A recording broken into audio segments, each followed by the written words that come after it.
Come experience some family-friendly attractions in Dubai as we share some of our favorite moments from this trip. From the view at the Palm to dune bashing, this is part 2 of our Dubai travel series.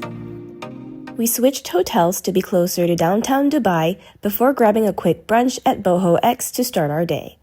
This place had a nice vibe and an extensive menu, and we took a bit of time going through it all before deciding on our order. The kids were a bit bored, so we played a little while waiting, but you can see that my son approves of the food here, so it was definitely worth the wait. We got the mac and cheese, shakshuka, and tuna poke bowl to share.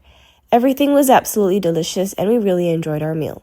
Boho X is located in downtown Dubai, pretty close to the Dubai Mall, which was perfect because we had 2:30 tickets for Burj Khalifa. Yeah. We will see you in Burj Khalifa. Bye.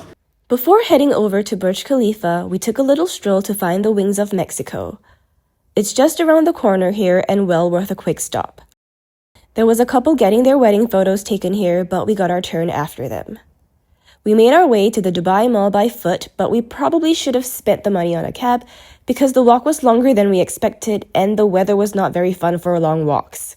After what seemed like forever, we finally made it past the Burj Khalifa entrance. Burj Khalifa tickets are pretty pricey at 179 dirhams or 62 Singapore dollars for adults. And I personally didn't find it worth the money. The observation deck was small and pretty lackluster in my opinion. I would recommend spending your money on a different attraction instead. We did, however, end up purchasing all of the souvenir photos here because they were actually quite nice. Our next attraction was the ARTE Museum, also located in the Dubai Mall. It's a pretty interesting place with a handful of exhibits or rooms to explore.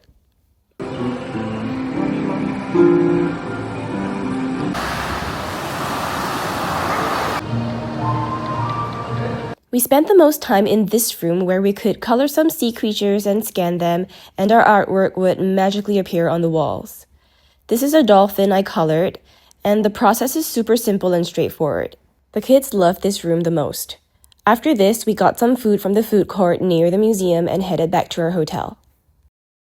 We got the club room at Shangri-La Dubai, so breakfast was included, and we decided to have it at the Horizon Club Lounge today. Although the spread is smaller than what's offered downstairs at Dunes Cafe, it was decent and pretty good with cold cuts, salad, yogurt, cereal, fruits, bread and pastries, and a tiny section for warm food such as porridge and fried noodles. There are some shops along the street where our hotel is located, so we decided to take a stroll after breakfast and ended up at Baskin Robbins, so we got a little treat for the kids, which they clearly enjoyed.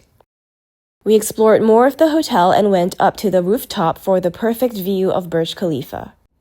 We didn't want to travel too far for lunch and risk missing our ride for the Dubai Desert Safari, so the afternoon tea at the club lounge served as our lunch. Bye-bye.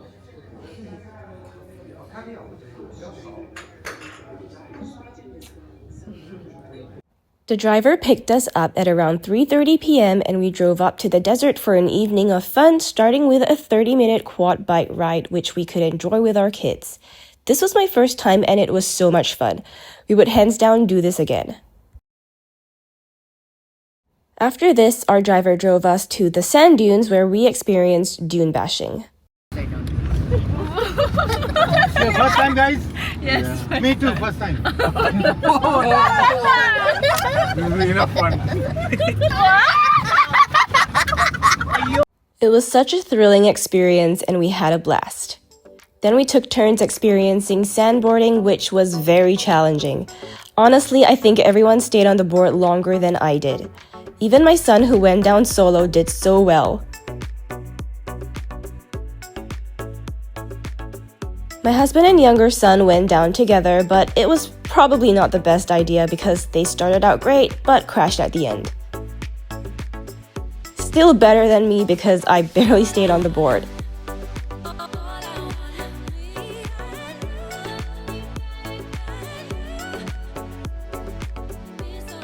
The wind started to pick up, so we drove out to the desert camp for dinner. It was a buffet-style dinner and the dishes served were pretty good.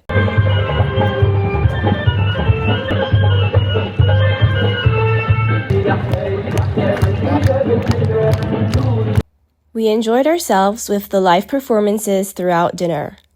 The finale was pretty epic too, but I was busy getting my free henna tattoo. To end the night, we did a short camel ride before being driven back to the hotel. This was such a fun experience and I highly recommend it. For our 6th day, we were meant to do the Dubai balloon located at the Atlantis, but the balloon was unfortunately under maintenance until further notice. So we took a quick ice cream break to decide on what we were going to do instead. Since we took a taxi all the way here, we decided to get on the monorail to Nakheel Mall for the view at the Palm. But before that, we did a quick walkthrough of the mall at Atlantis and found this giant beach chair which was so cute. This is the view of the Atlantis water park from the monorail. Our kids were too short to really enjoy this, so we're saving this for next time.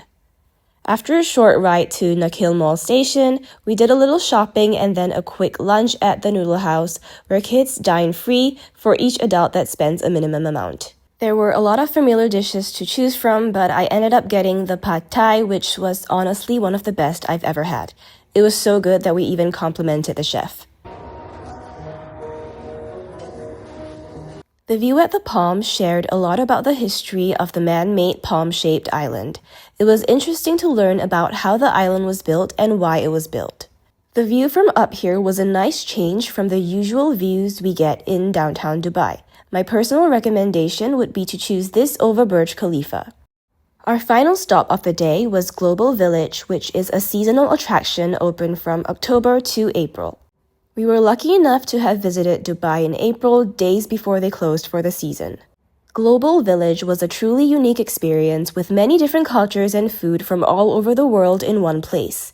Just near the entrance is the floating market area which sold mostly Thai food. As you walk deeper into the park, you'll see these pavilions indicating all the different countries.